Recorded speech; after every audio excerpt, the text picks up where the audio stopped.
반갑습니다. 미세스 N입니다.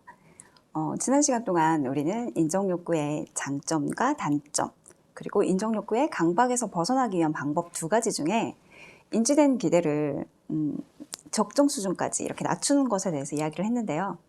이번 시간에는 자기 효능감은 높이면서 문제의 중요성은 낮추는 그런 것에 대해서 한번 이야기를 나눠보려고 해요. 남들이 기대를 하더라도 내가 충분히 잘 해낼 수 있다. 그런 일이라면 사실은 부담감이 안 생기겠죠. 어쩌면 우리가 가장 희망하는 일이기도 하는데 사실 그게 말처럼 쉬운 일은 아니잖아요. 우선 자기 효능감을 높이는 가장 기본적인 방법이 있어요. 바로 성공에 대한 경험입니다.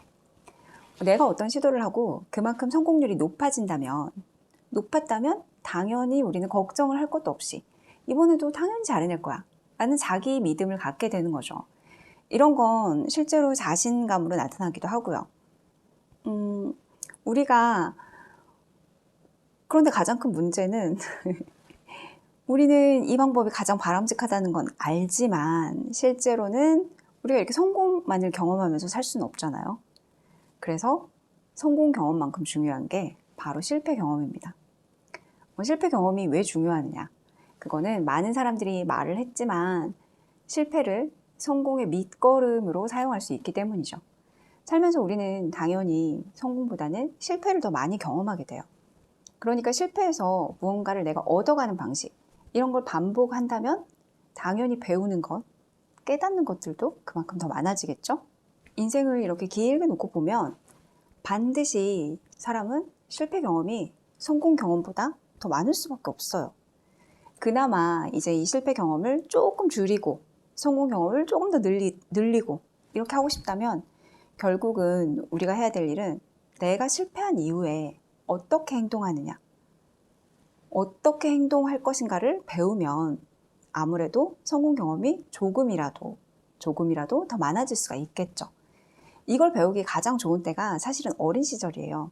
아직 뭘 많이 모를 때, 습관이 형성 중일 때, 조금 실패를 해도 상처를 덜 받을 때, 그런 때가 되겠죠. 어찌 보면 이제 양육자가 아이를 양육하면서 해줘야 될 가장 기본적인 사항이지만 사실 이걸 제대로 하는 양육자는 많지 않을 거라고 생각을 해요. 왜냐면 정작 본인도 잘 못 배운 채로 이렇게 성장했을 경우가 많고 그래서 사실 이렇게 실패 경험이 중요하다 이런 걸 알고 있는 저조차도 제 아이에게 이 방법을 사실은 어떻게 알려줘야 될지는 잘 모르겠어요.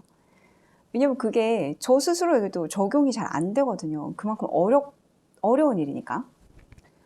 특히 요즘은 이제 많은 부모들이 학력 수준도 높아지고 물질적으로도 굉장히 풍요롭기 때문에 아이들은 그만큼 더 평온한 환경에서 더 다양한 경험들을 하면서 자라날 것 같지만 사실은 실제로는 전보다 자녀의 수는 적고 양육자들은 경제활동을 하느라고 외부에서 더 많은 시간을 보내기 때문에 실제로 아이들은 이 자기들이 누리고 있는 물질적 풍요가 정신적 풍요로까지 이어지지는 않아요. 거기에 문제가 있는 거죠. 특히나 이제 자존감을 높여야 된다. 이런 의식이 있다 보니까 아이들에게 잘한다. 뭐 너는 능력 있는 아이야. 잘하고 있어. 라는 소리를 더 많이 듣게 하고 그래서 일부러라도 성공의 경험을 더 많이 시켜주는 그런 경우가 대부분인 거죠. 반대로 아이들이 잘할 때 이렇게 실패보다 성공 경험을 더 많이 하면서 문제가 시작이 되는 거예요. 조금 비틀어서 생각을 해보면 부모들이 이렇게 양육을 하는 데는 당연히 이유가 있겠죠.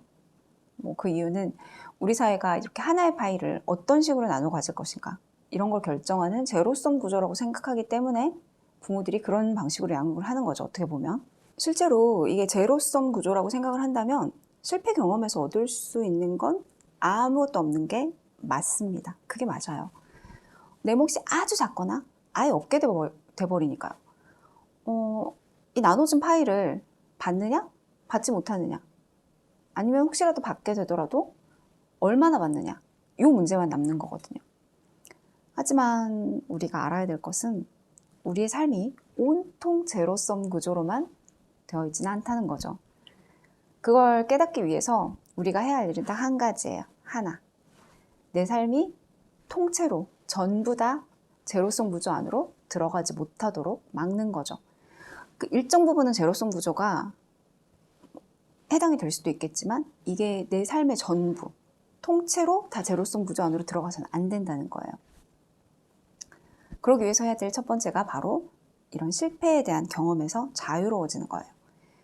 우리가 좀 닫혀있는 조직이라 하더라도 이렇게 동일한 목표를 가지고 경쟁하면서 타인의 발목을 붙잡겠다, 이런 생각을 하지 않는다면, 그런 결정을 내리기만 한다면 각자 내가 원하는 목표가 있고 내가 원하는 방식대로 살아간다면 설령 닫힌 조직이라 하더라도 이런 실패 경험에 실패에 연연하거나 성공에 연연하면서 살지 않아도 돼요.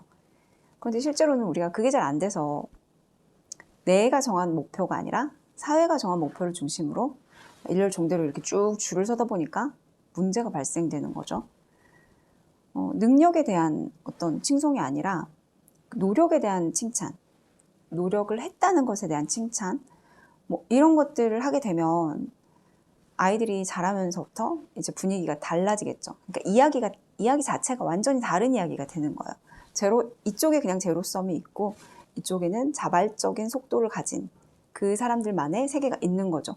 우리는 이 제로섬 구조 안에서만 있을 수도 없고 이 바깥에 나와서만 있을 수도 없어요. 이 두 가지를 적절히 조금씩은 조율해가면서 어차피 살아야 되기 때문에 결국은 이 제로섬 구조에만 매몰되다 보면 불행해진다는 거죠. 그래서 우리가 해야 할 일 또 한 가지가 바로 이런 실패 경험과 함께 즐거움에 대한 걸 한번 생각을 해봐야 돼요. 즐거움에 대한 깨달음이 있어야 된다는 거죠.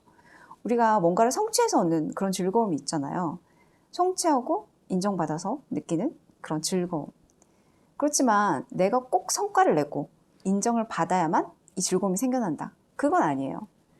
내가 남한테 도움이 됐다, 뭔가를 이뤄내지 않아도 내가 남에게 도움이 됐다라는 생각만으로도 우리 뇌는 인정받는다는 느낌도 들고 자기 효능감을 높이는 데도 도움이 될 수도 있어요. 우리가 나눔이라는 걸 말할 때 받는 사람만 좋은 게 아니라 주는 사람도 좋은, 그렇게 서로 좋은 일이라고 하잖아요. 그 이유가 내가 남에게 무엇인가를 줄 수 있어서 얻는 기쁨이 반드시 있기 때문이에요. 이렇게 어떤 성취, 이런 거에 대한 의미에서 벗어나서 내가 어떤 행위를 하는 것 그 자체에서 오는 즐거움, 행위에서 어떤 의미를 발견하고 그 일을 하는 것 자체에서 얻는 그런 즐거움을 느낄 수가 있다면 사실 굳이 남들의 인정 따위는 연연해 할 필요가 없게 되죠. 심리학자인 미하이 칙센트미하이는 인간이 하나의 활동에 몰입하는 바로 이 플로우 상태일 때 엄청난 잠재력을 발휘한다고 주장을 했어요. 그런데 굳이 이런 심리학자의 말이 아니더라도 우리 옛날부터 들었었잖아요. 즐기면서 하는 사람 못 이긴다고. 즐거움을 느낀다는 것 그 자체가 사실은 우리에게 가장 큰 동기부여를 하는 역할을 하는 거죠.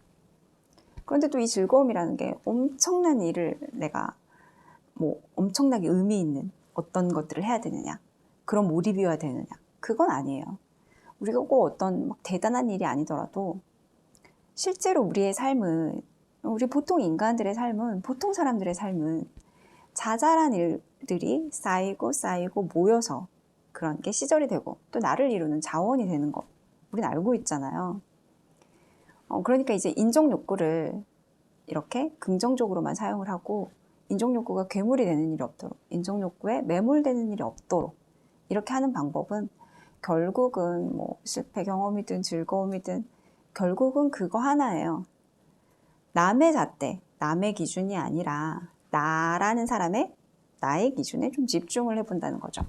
늘 말씀드리지만 나를 잘 알고 내가 욕망하는 것, 지금 나의 기분, 지금 나의 상태, 이런 것들을 조금 더 가까이서 들여다보고 좀 관찰할 줄 알면, 가까이서 들여다보고 조금 바깥에서 이렇게 이런 상황이네? 하고 이렇게 좀 볼 줄 알면, 나를 그렇게 좀 볼 줄 알면 타인이 만들어 놓은 잣대에 내가 휘둘리느라고 지금 내 눈앞에 있는 행복과 즐거움을 놓쳐버리지는 않는다는 거죠.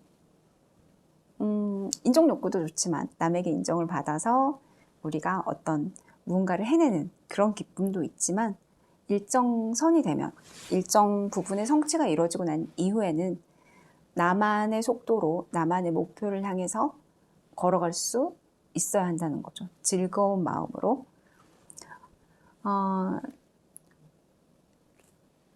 그런 행복에 대한 우리 눈앞에 있는 그런 행복을 놓치고 있지 않는지 그런 거에 대한 생각을 해보는 시간이 되셨기를 바라면서 오늘도 함께 해주셔서 감사드리고요. 저는 다음 시간에 우리 마음이 조금 더 단단하고 유연하게 만들어질 수 있도록 좀 더 알찬 이야기를 가지고 여러분들을 찾아뵐게요. 당신을 기다립니다.